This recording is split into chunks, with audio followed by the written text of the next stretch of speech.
ini ada 4 materi. Yang pertama nanti kita bakalan belajar tentang literasi KA atau literasi kecerdasan artifisial. Kemudian materi kedua kita belajar tentang prompt engineering. Kemudian yang ketiga pemrograman KA, pemrograman kecerdasan artifisial, yang mungkin kalau sering dengar istilah machine learning, nanti kita bakalan belajar di situ. Kemudian yang terakhir tentang etika kecerdasan artifisial, etika KA. Jadi ada 4 materi, kemudian setelah materi prompt engineering kita ada break sebentar. Gitu. Nah, untuk pemateri pertama nanti akan dipaparkan oleh Bu Kartika. Terima kasih atas perhatiannya. Wassalamualaikum warahmatullahi wabarakatuh. Baik, Bapak Ibu, saya mulai. Assalamualaikum warahmatullahi wabarakatuh. Selamat pagi dan selamat datang di pelatihan hari kedua, nih, Bapak Ibu. Jadi seperti hari sebelumnya, kalau materi 1 itu ibaratnya warming up gitu ya, hanya pemanasan saja. Jadi kita bukan membahas yang berat-berat, mungkin kita lebih banyak sharing saja ya. Karena materi hari ini terkait kecerdasan artifisial, jadi untuk yang materi di sesi 1 ini masih kecerdasan artifisial 1. Nanti kita membahas terkait literasi kecerdasan artifisial. Nanti apa saja yang kita bahas akan saya sampaikan. Sebelum saya melangkah lebih jauh ya, mungkin kita kenalan dulu nih Bapak Ibu. Dari kemarin mungkin sudah sering ketemu tapi belum tahu namanya gitu ya Bu. Jadi nama saya adalah Kartika Chandra Dewi. Saya lahir di Cilacap, Jawa Tengah, tahun 93. Kemudian saya menempuh pendidikan S1 di Prodi Matematika di Universitas Diponegoro, bukan di Ponorogo gitu, Jadi Diponegoro Undip Semarang. Kemudian saya melanjutkan S2 saya Matematika lagi di Universitas Indonesia. Saya lulus tahun 2019 S2. Kemudian saya bidang penelitiannya terkait matematika dalam bidang machine learning. Jadi matematika komputasi. Kemudian saya sebelum bergabung dengan UNESA, saya sempat mengajar di Politeknik Negeri Malang kurang lebih hampir 4 tahun di Prodi D3 Teknik Mesin. Kemudian tanggal 1 Agustus 2024 saya bergabung dengan S1 Sains Data UNESA. Mungkin seperti itu Bapak Ibu. Perkenalan dari saya. Ada yang satu angkatan dengan saya mungkin? Oh, ada. Oh, berarti saya muridnya Bapak Ibu semua. Jadi saya di sini bukan mengajari nih Bapak Ibu, tapi kita sharing saja. Oke. Jadi untuk materi literasi kecerdasan artifisial ini sebelumnya mungkin saya mohon kesediaan Bapak Ibu untuk mengisi sedikit pertanyaan-pertanyaan survei. Ini tidak ada kaitannya dengan penilaian. Terus nanti juga nama Bapak Ibu tidak akan ditampilkan di sini. Jadi mohon diisi sesuai apa yang ada di pikiran Bapak Ibu saat ini. Tinggi Bapak Ibu. Nanti silakan Bapak Ibu bisa scan dan mengisi beberapa pertanyaan. Silahkan Bapak Ibu.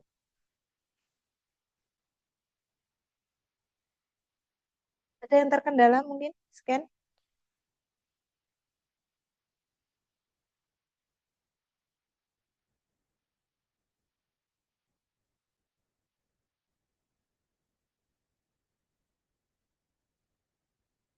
Oh, monggo, monggo Ibu. Kurang besar.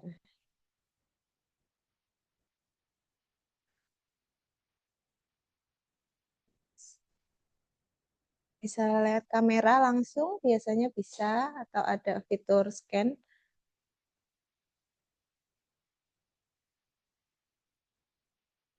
Jangan, Mas.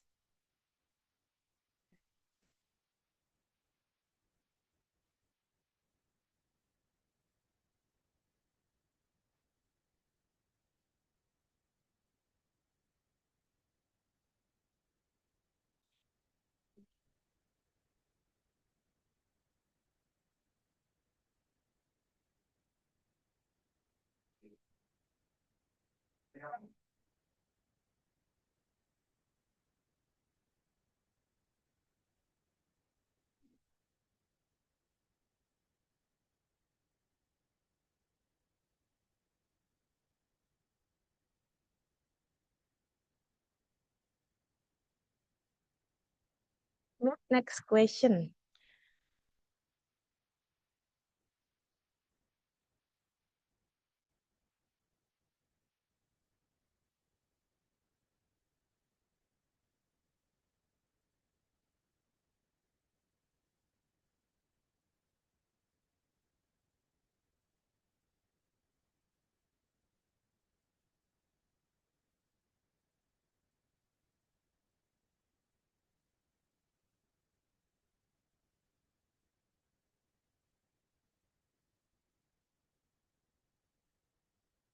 Kenapa?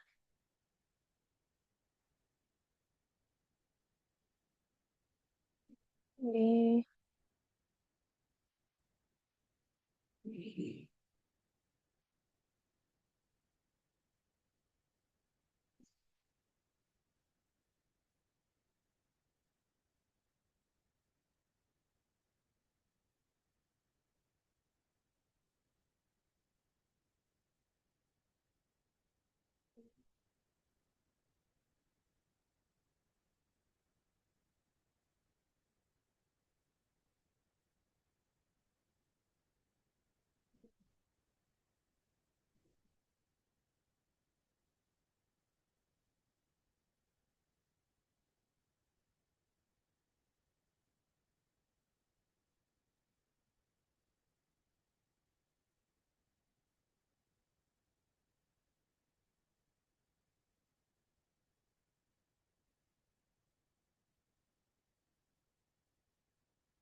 sudah semua, Bapak Ibu? Masih ada? Sudah semua?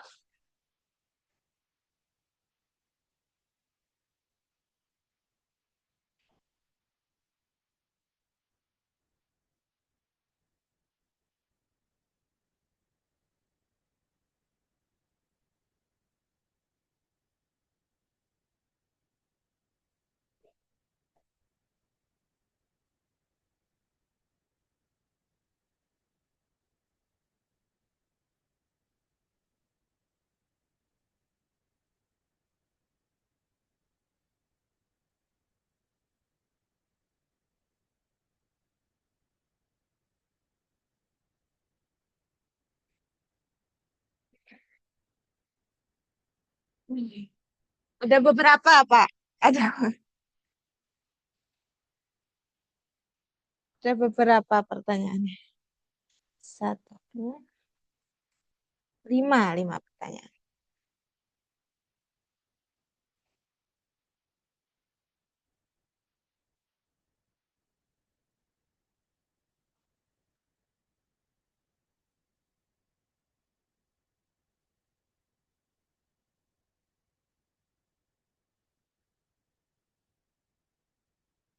Sudah nggih, Bapak Ibu? Oh, belum. Oh, nggih.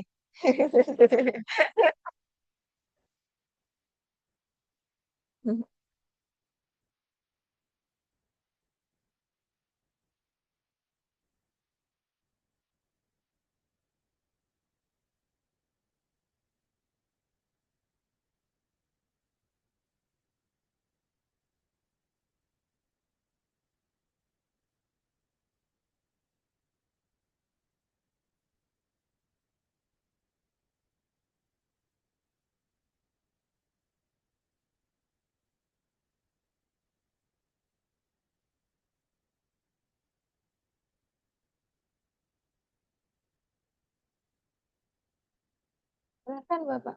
Monggo. Nih, Pak.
Yang belum selesai, Bapak Ibu?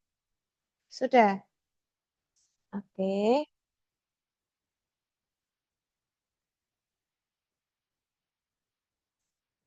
Coba kita lihat nih Bapak Ibu.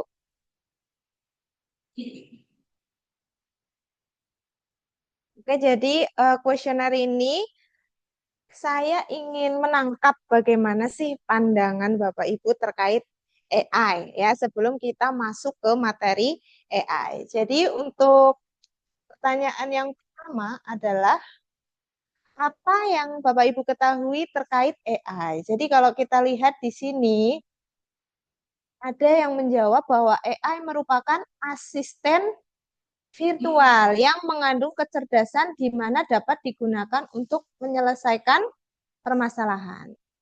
Nanti ada pertanyaan, apakah AI hanya berbentuk suatu asisten virtual saja? Contohnya asisten virtual itu apa aja Bapak Ibu? Chatbot, terus Siri, Google Assistant ya. Ya, makanya dia namanya asisten virtual ya. Jadi ada yang menganggap bahwa AI itu berbentuk asisten virtual ya. Kemudian sistem. Oh, di sini ada yang menganggap AI adalah suatu sistem kecerdasan buatan yang dimiliki oleh sebuah komputer. Apakah AI hanya dipakai di dalam suatu komputer saja?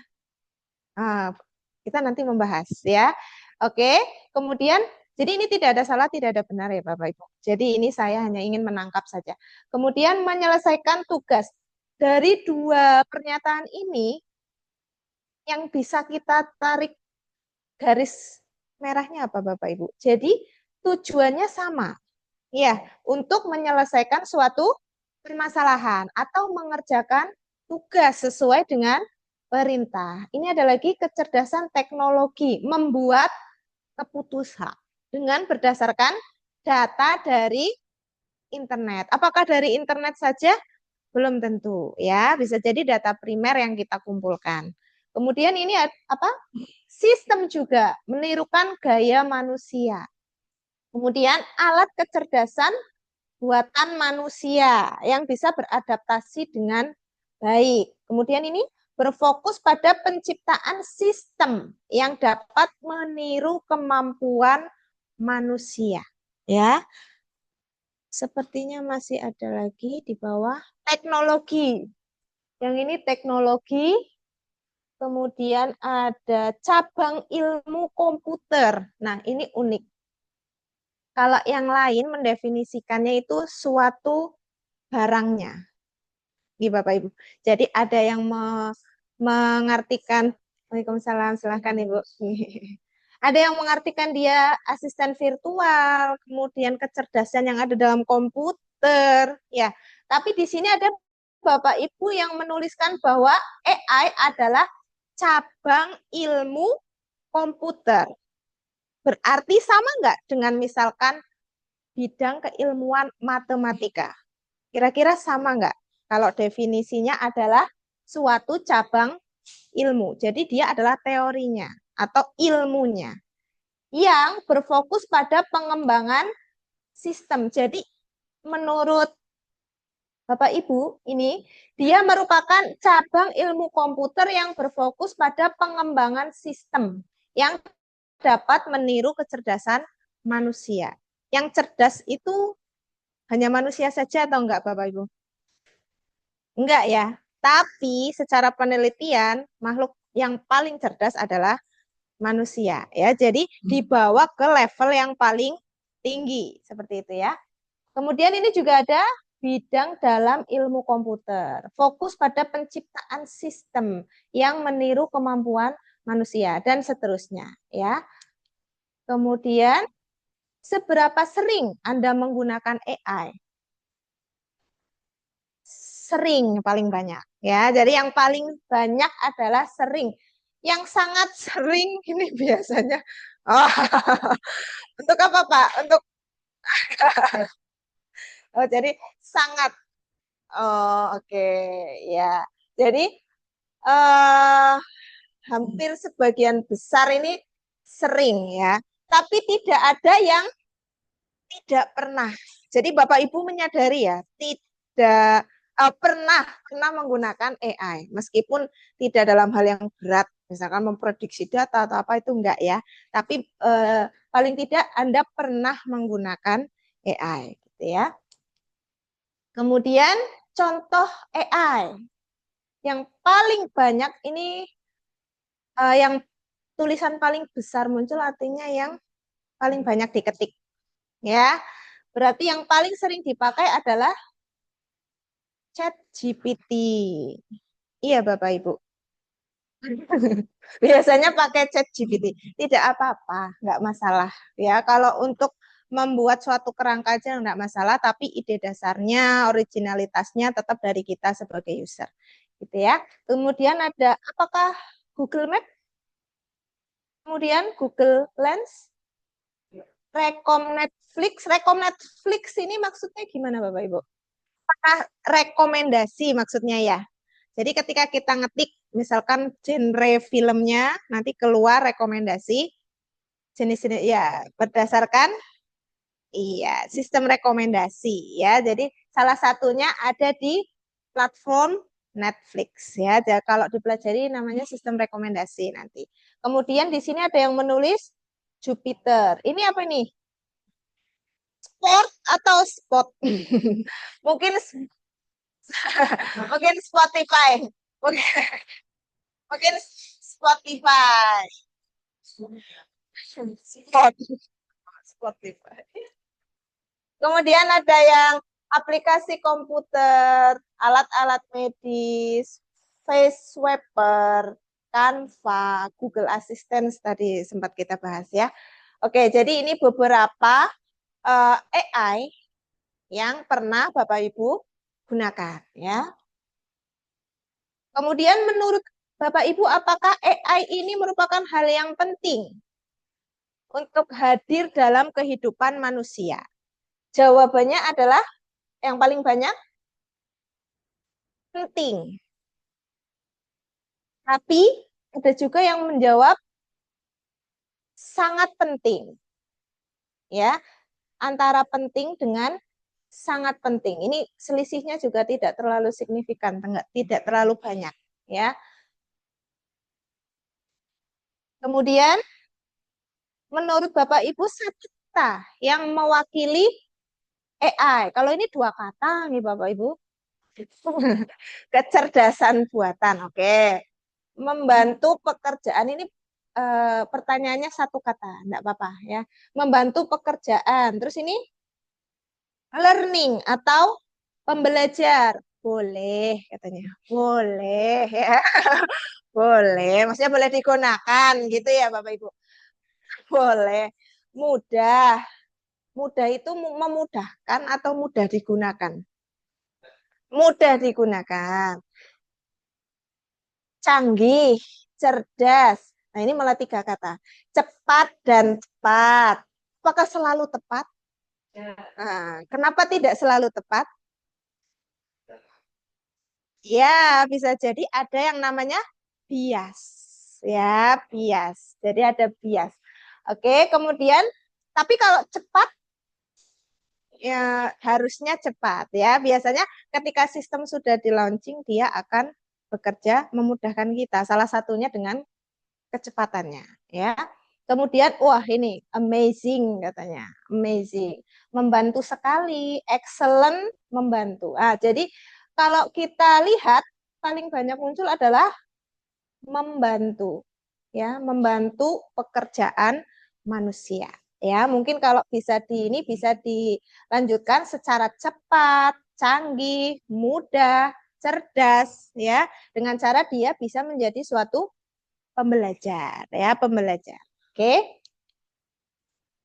Oh, sudah. Ini tadi adalah sedikit survei terkait pemahaman atau pandangan Bapak Ibu mengenai AI.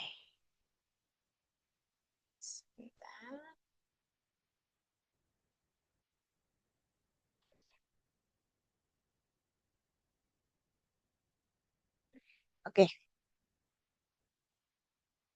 selanjutnya materi yang akan kita bahas di sesi satu kali ini yaitu yang pertama adalah pendahuluan. Karena tadi yang saya sampaikan ini terkait pendahuluan kecerdasan artifisial ya.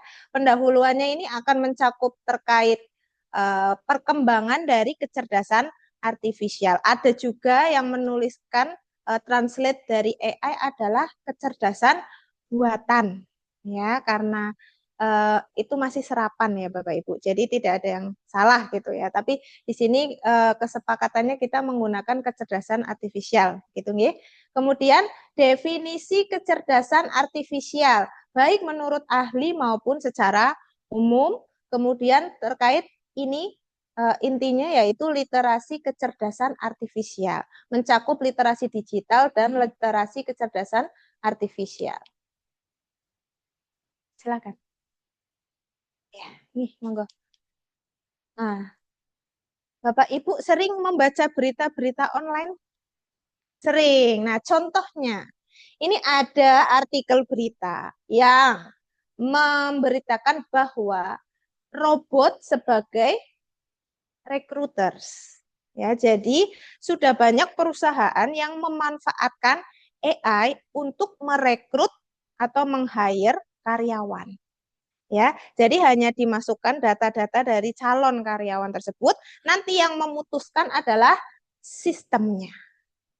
Nah, di sini nggak terlalu kelihatan ya, hampir uh, sorry 67% perusahaan menyatakan bahwa dengan menggunakan AI, mereka memangkas waktu untuk merekrut karyawan. Jadi menurut mereka sebanyak 67% perusahaan yang sudah menggunakan AI dalam sistem rekrutmen, mereka setuju bahwa itu lebih efisien. Ya, jadi menurut perusahaan-perusahaan tersebut di sini kalau Bapak Ibu cek linknya nanti bisa dibaca, lebih dari 50% itu sentimennya positif. Ya, tapi manusia itu kan tidak hanya iya dan tidak saja. Terima atau tidak terima. Ada aspek sosial, aspek emosional. Nah, itulah yang menjadi pertanyaan sekarang. Apakah sistem rekrutmen karyawan menggunakan AI ini sudah sesuai? Ya, positifnya kira-kira apa saja Bapak Ibu? Kalau misalkan Bapak Ibu sebagai guru diseleksi menggunakan AI, cermat, terus teliti. Ya, jadi tidak ada lagi yang namanya KKN. Kira-kira gitu nggak? Oh, tetap ada. Oh iya. Nah, berarti berarti kan dari perusahaannya sendiri sudah mencetuskan adanya KKN itu. Jadi kalau sistemnya, silakan Pak. Jadi kalau secara sistemnya harusnya ya adanya AI itu memudahkan kita ya. Tapi kalau kita sebagai developer, pengembang maupun user masih memasukkan bias di situ yang tadi kita bahas, maka tetap saja ya nanti proses misalkan proses rekrutmennya ini tidak berjalan secara fair ya. Jadi tetap harus dipantau. Jadi boleh membantu kita, tapi keputusan atau kebijakan yang diambil dalam tingkatan tertingginya itu adalah wisdom. Ya, jadi wisdomnya tetap kita sebagai manusia. Ini di bidang SDM, ya, rekrutmen karyawan. Kemudian ada lagi di bidang biologi. Jadi di sini diberitakan bahwa AI bisa memecahkan masalah terbesar biologi terkait protein yang selama ini belum bisa terpecahkan, tapi bisa dipecahkan oleh AI selama 18 bulan saja.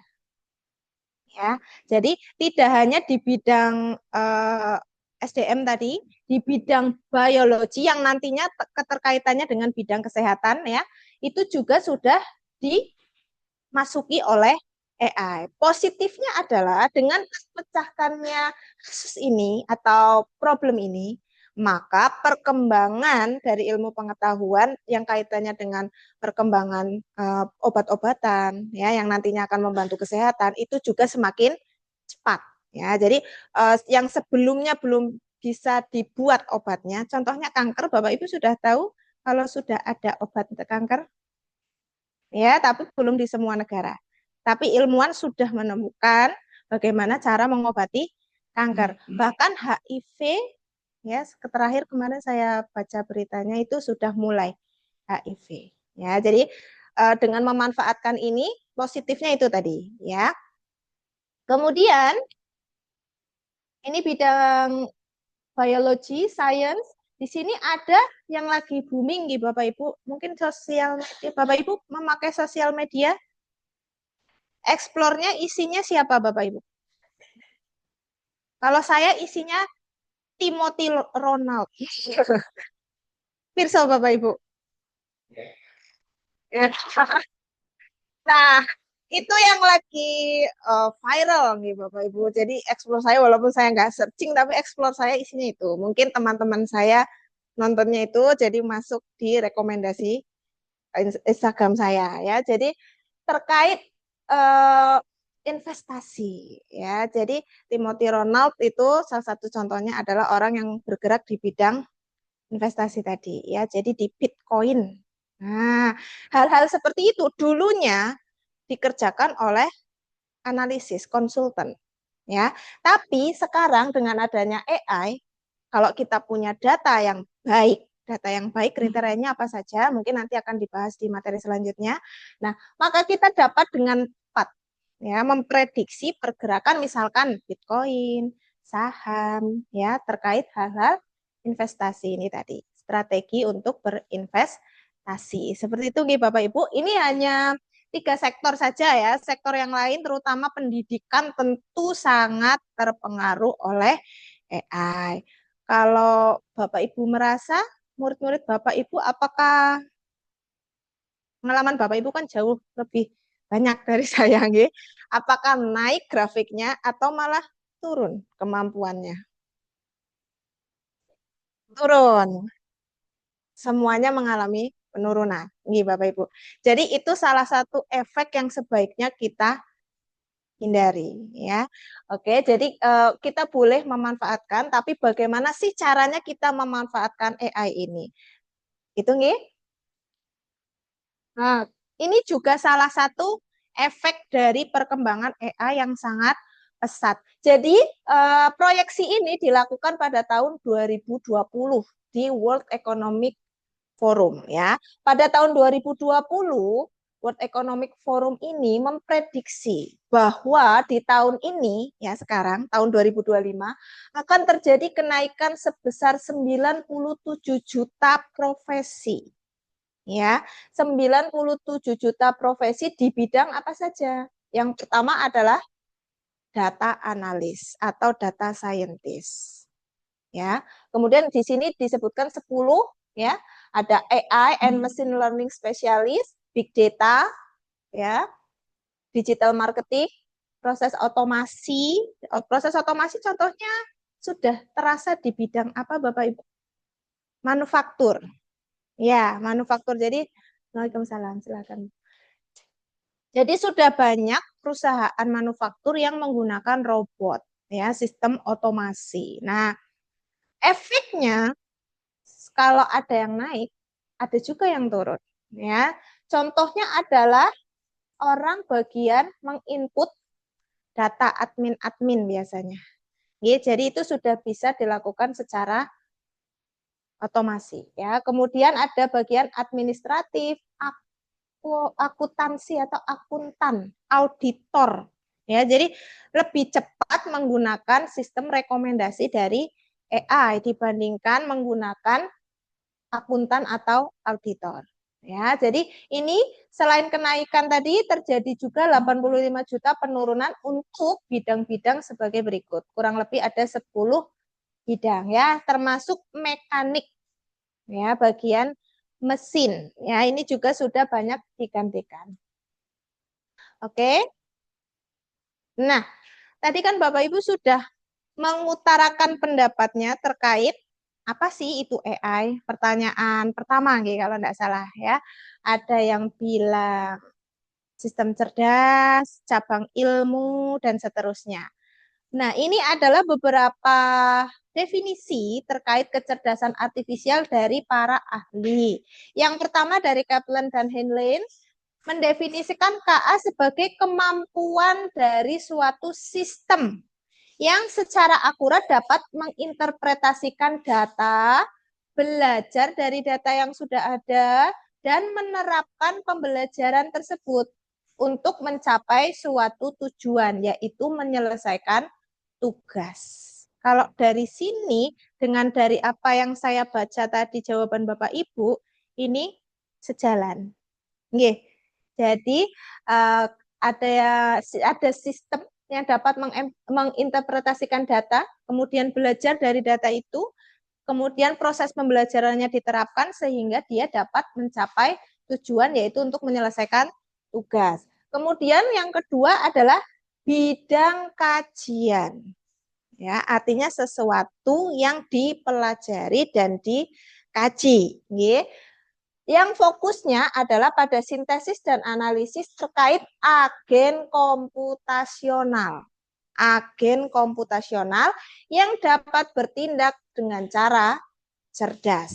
Ya, sekali lagi tadi yang cerdas itu manusia dan hewan, tapi siapa yang tingkatannya paling tinggi? Manusia. Jadi tingkat kecerdasan manusia yang ingin ditiru oleh si agen komputasional. Kemudian, siapa sih agen komputasional ini?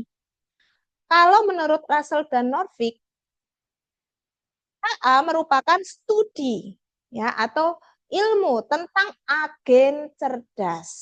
Ya, agen cerdas yang mampu menerima persepsi dari lingkungan, mampu menyerap informasi dari lingkungan dan kemudian memproses data tersebut dan mengambil tindakan. Siapa agen cerdas tersebut? Agen yang dimaksud di sini adalah sistemnya.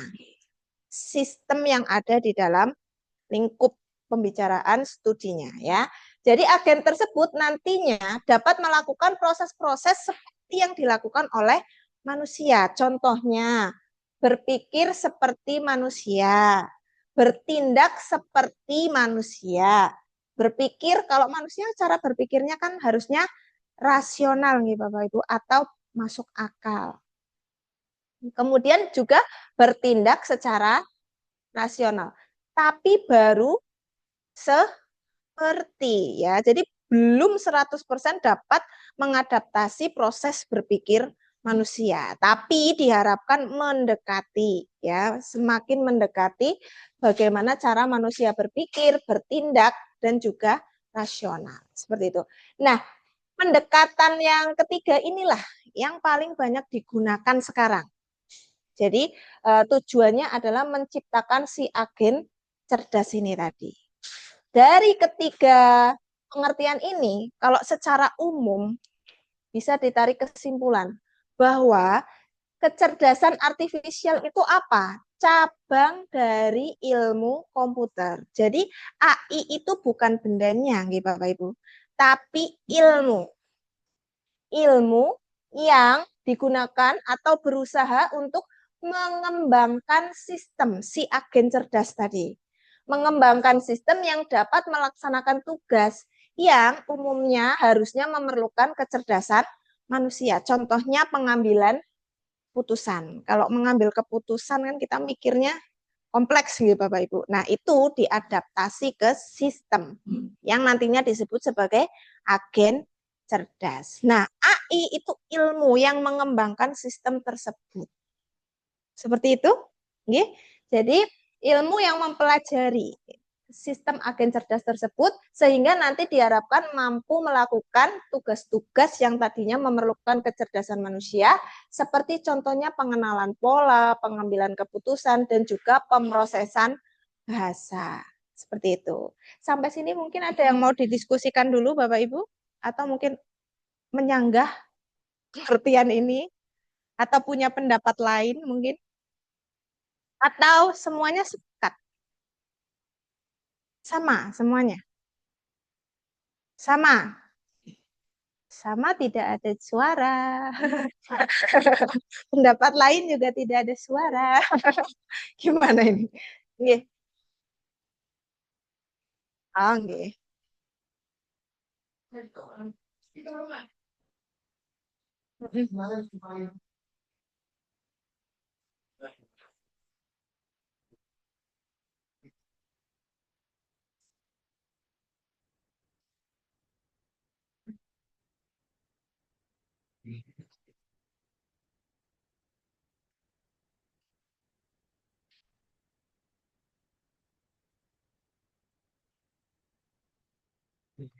Belum buka. Belum ada mahasiswanya, tapi tahun ini pertama kali. Pertama kali.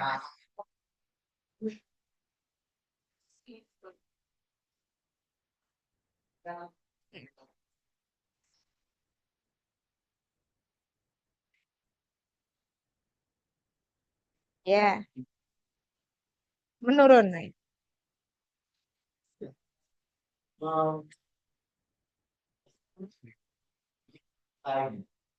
Boleh.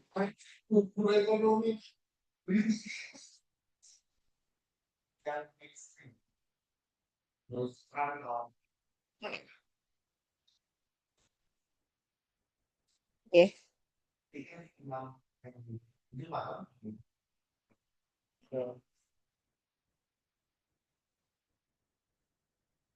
Hai.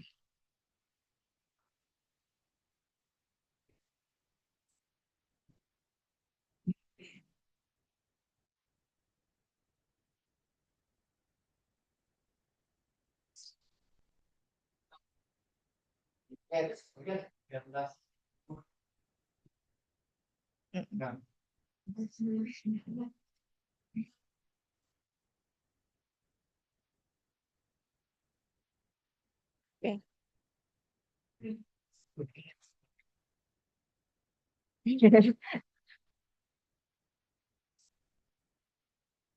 Oke, oke. Kembali lagi ke definisinya tadi, Bapak. Jadi AI itu kan ilmu.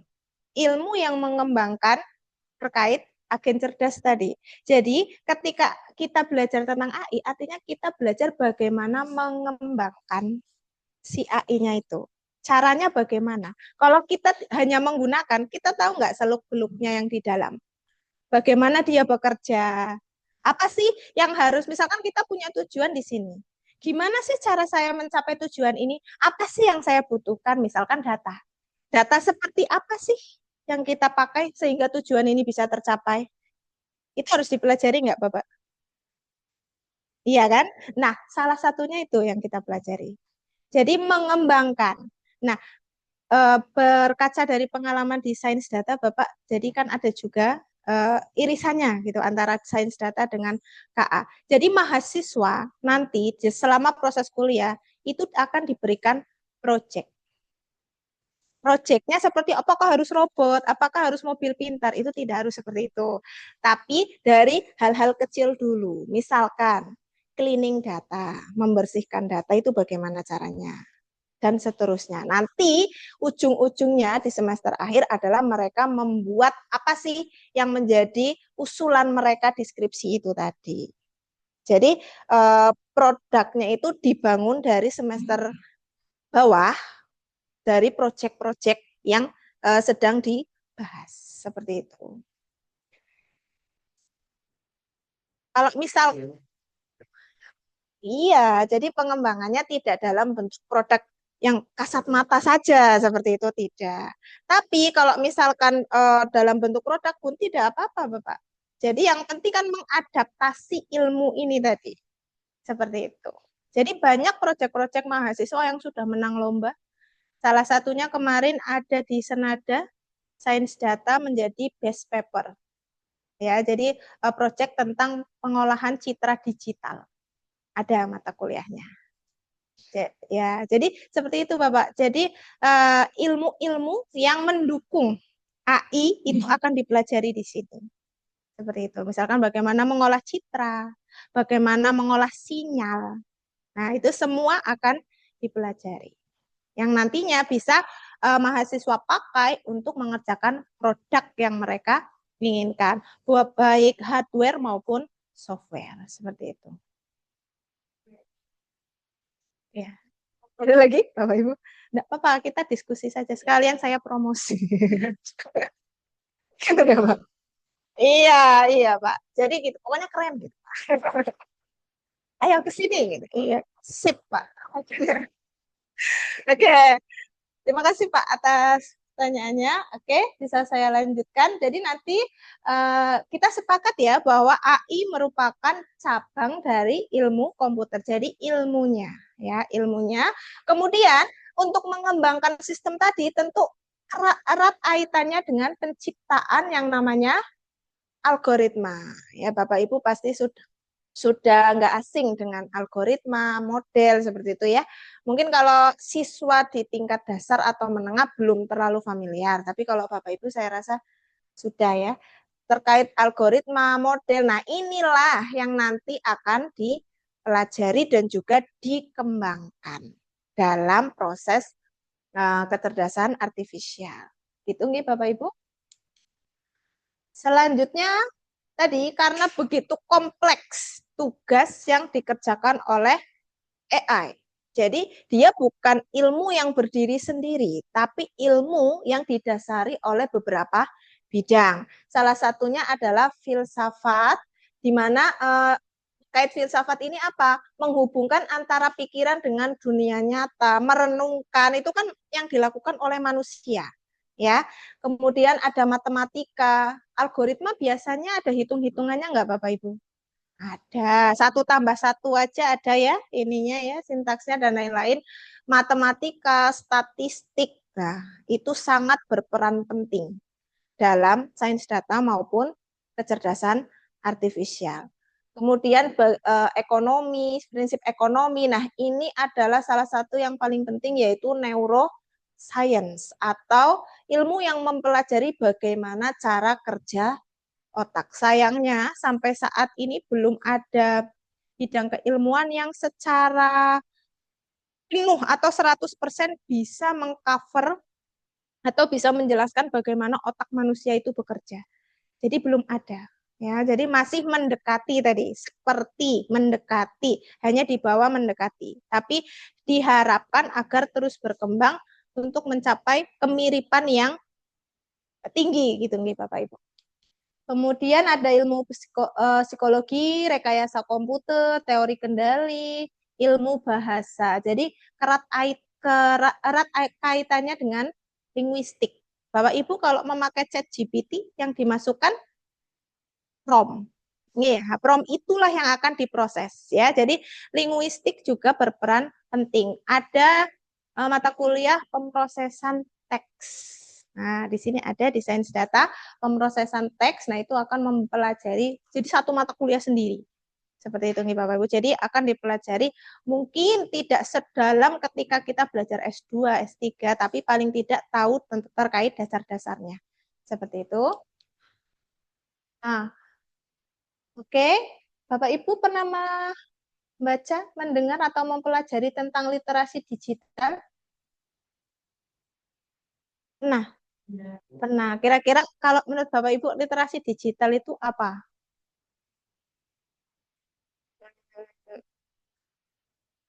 Apa Bapak Ibu? Hmm, evaluasi. Berita nggak kena. Hoax gitu, Pak. Ah, menyusul. Iya, betul. Jadi, literasi digital itu salah satunya betul adalah kait evaluasi. Jadi, keterampilan dan pemahaman yang diperlukan untuk menggunakan. Jadi, bagaimana cara kita menggunakan teknologi digital. Kemudian mengevaluasi. Sudah benar nggak sih cara pakai saya? Sudah beretika belum sih cara saya menggunakan? Ya, dan juga menerapkan teknologi digital. Nah, ini yang perlu digarisbawahi baik untuk kita sebagai individu maupun kita menyampaikan terhadap peserta didik. Jadi, dalam menggunakan teknologi, menggunakan mengevaluasi dan menerapkan itu harus secara bijaksana dan bertanggung jawab. Nah, ini adalah poin pentingnya. Jadi, ketika kita sudah bilang literasi digital, kalau gampangnya begitu ya, adalah bagaimana kita menggunakan, menerapkan, mengevaluasi teknologi digital secara bijaksana dan bertanggung jawab. Seperti itu. Kemudian aspek-aspeknya itu apa saja literasi digital ini? Salah satunya adalah bagaimana kita menggunakan hardware, software, atau aplikasi yang lain. Nah, eh, elemen ini atau komponen ini itu digunakan biasanya kan untuk mengakses informasi, berkomunikasi, dan juga mencari solusi atau mencari penyelesaian dari permasalahan kita. Sehingga ketika kita membahas aspek bagaimana cara menggunakan software, hardware, atau aplikasi lain, maka peserta didik perlu untuk memahami dasar-dasar sistem komputer, tidak hanya komputer ya, maksudnya gadget seperti itu, dan juga aspek teknis lainnya. Ini masih dasar. Jadi bagaimana kita menggunakan, apa yang kita perlukan untuk mencapai suatu tujuan yang kita mau menggunakan teknologi digital. Nah, itu adalah aspek penggunaan dari hardware dan software. Kemudian aspek selanjutnya yaitu pemahaman terkait cabang informatika, tentang informatika sebagai cabang ilmu komputer. Nah, ini sudah next level lagi. Jadi tidak hanya menggunakan, tapi juga mempelajari terkait keilmuannya. Ya, jadi sudah mulai belajar tentang analisis data, tentang AI, kemudian bagaimana memproses informasi. Misalkan tadi data teks diproses itu bagaimana, data sinyal itu bagaimana. Nah, ini sudah mulai belajar tentang bidang keilmuannya. Nah, dalam aspek ini peserta didik perlu dikenalkan dengan konsep seperti tadi algoritma, analisis data, dan juga komputasi statistik. Nah, ini tidak semua jenjang pendidikan itu mendapatkan, tergantung jenjang dasar, menengah, atau tinggi seperti itu. Kemudian setelah kita menggunakan, kemudian belajar terkait ilmunya, kita juga harus memperhatikan atau memahami terkait dampak media sosial atau teknologi digital terhadap individu dan masyarakat. Kalau ini terkait evaluasi tadi dan juga etika penggunaannya. Jadi literasi digital itu dibangun dari ketiga aspek ini. Oke, terkait etika, yang perlu diperhatikan antara lain adalah isu privacy, kemudian cyber security. Mungkin sudah banyak ya bootcamp-bootcamp terkait cyber security. Kemudian ada etika. Nah, ini yang eh, sangat penting nih Bapak Ibu. Sampai di kami ada satu mata kuliah, etika kecerdasan artifisial, 2 SKS. Jadi membatasi dan mengedukasi mahasiswa utamanya di kami untuk bagaimana sih yang etika yang seharusnya digunakan untuk menggunakan si AI itu tadi. Jadi di kelas, kemudian saya juga mengampu di kelas kami di etika AI itu dilarang menggunakan gadget. Ya, silahkan ya, Bu. Ya.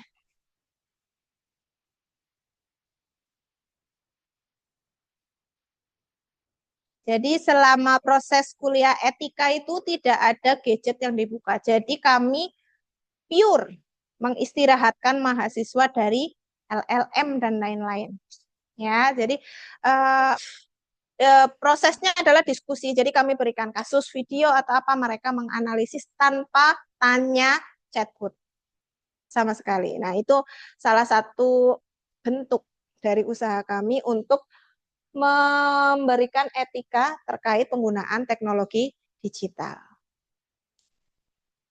Nah, ini juga yang ingin dicapai yang seperti saya sampaikan tadi, jadi peserta didik nantinya mampu berpikir secara kritis, menilai, mengevaluasi informasi yang mereka dapatkan. Kalau sekarang orang itu sudah di dunia maya semua, gitu Bapak Ibu. Jadi semua informasi itu sangat cepat. Jadi diharapkan nanti peserta didik mampu kritis untuk memfilter apa yang mereka baca, lihat, dan dengar. Jadi ini hoax apa bukan? Perlu nggak nih saya sebarkan? Jadi nggak gampang kena tipu dan nggak gampang menipu. Seperti itu nih.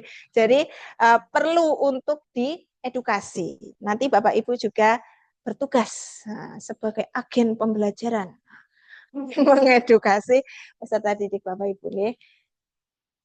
Nah, ini literasi digital di mana kita sebagai lembaga pendidikan sangat perlu untuk mengedukasi para peserta. Nanti Bapak Ibu bisa mengakses beberapa materinya, nanti saya share materinya, silahkan bisa digunakan untuk mengajar.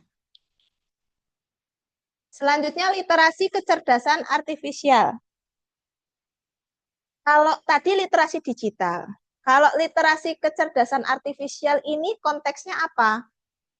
Mencakup pemahaman fundamental terkait apa itu KA. Jadi definisi KA tadi sebaiknya peserta didik harus tahu, mulai dari tingkat dasar sampai tinggi. Kalau dari dasar saja sudah tahu, harusnya hanya mengulang aja di tingkat yang lebih tinggi. Kemudian bagaimana KA bekerja, contohnya apa dalam kehidupan sehari-hari. Kemudian perlu mengetahui landscape atau gambaran umum terkait apa saja sih yang ada di dalam artificial intelligence itu sebenarnya. Kemudian yang terakhir adalah dapat membedakan masing-masing modelnya. Jadi ini adalah landscape dari artificial intelligence. Ini adalah jawaban dari pretest Bapak Ibu. Kemarin ada nggih pertanyaannya? Kalimat mana yang menunjukkan hubungan antara AI, machine learning, dan deep learning? Betul? Nah, kira-kira ini jawabannya sudah betul apa belum? Lupa, sudah saya lupakan itu.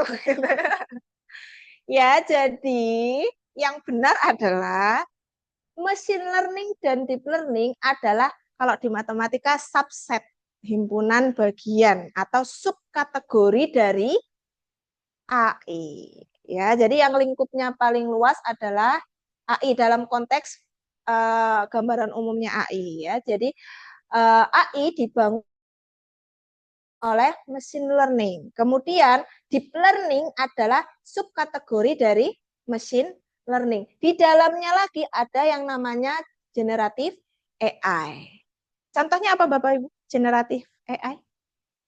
Oh, nanti kita bahas ya. Oke, jadi ini adalah landscape yang perlu peserta didik ketahui terkait gambaran umum dari artificial intelligence. Jadi di dalamnya dibangun machine learning, deep learning, dan juga generative AI. Nah, sorry. Ini sedikit gambaran umum terkait hal-hal yang membangun AI tadi. Yang pertama adalah machine learning. Machine learning ini apa?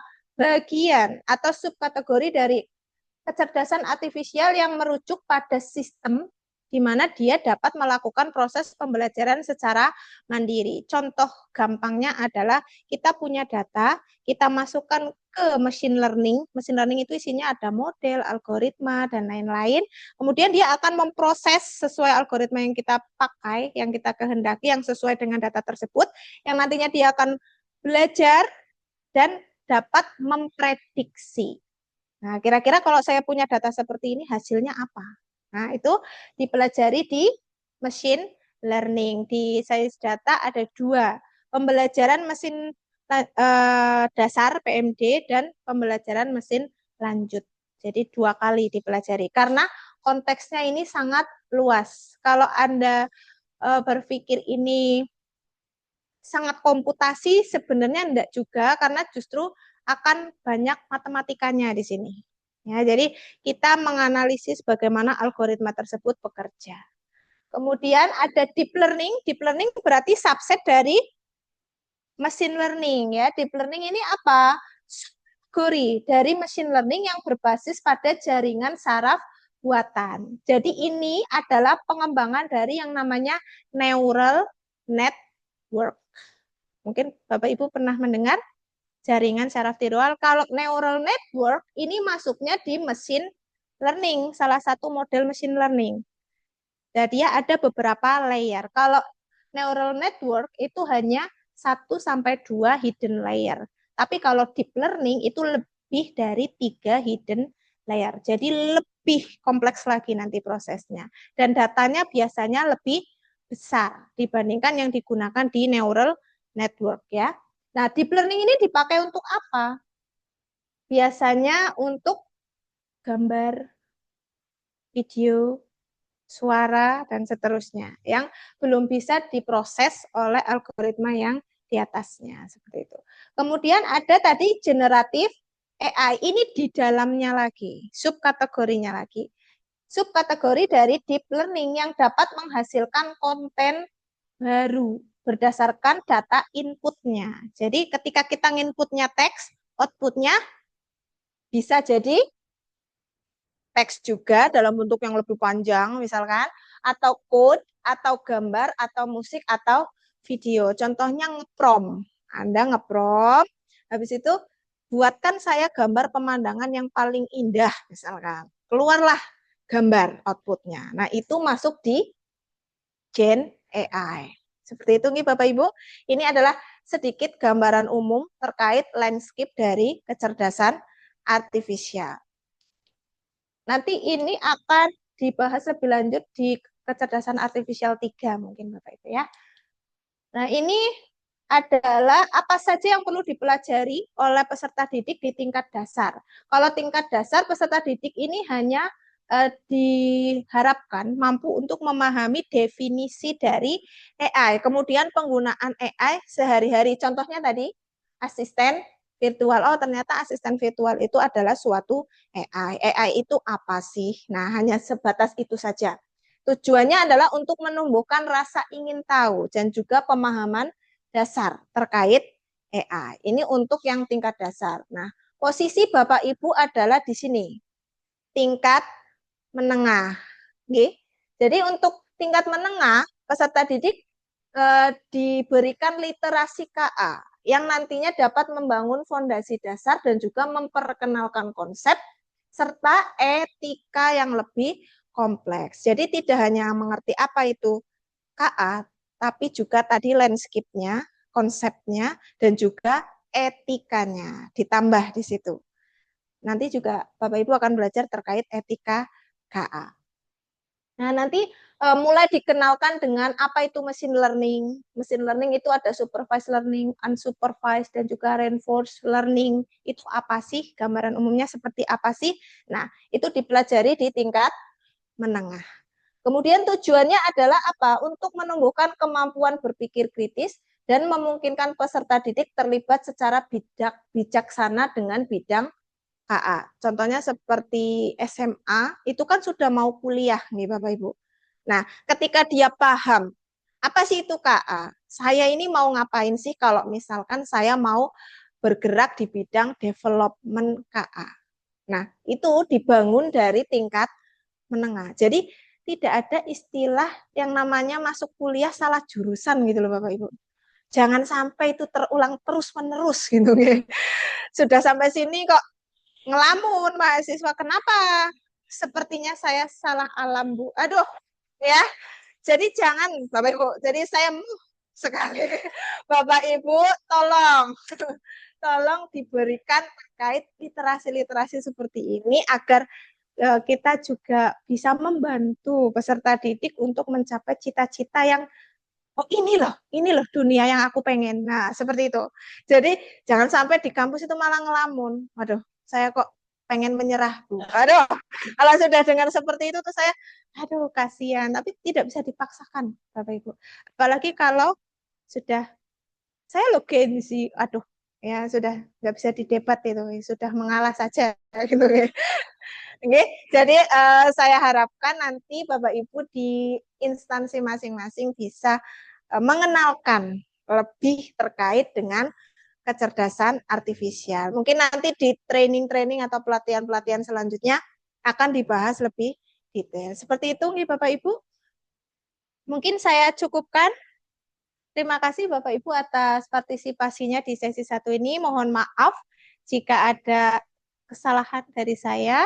Saya akhiri. Assalamualaikum warahmatullahi wabarakatuh. Sudah.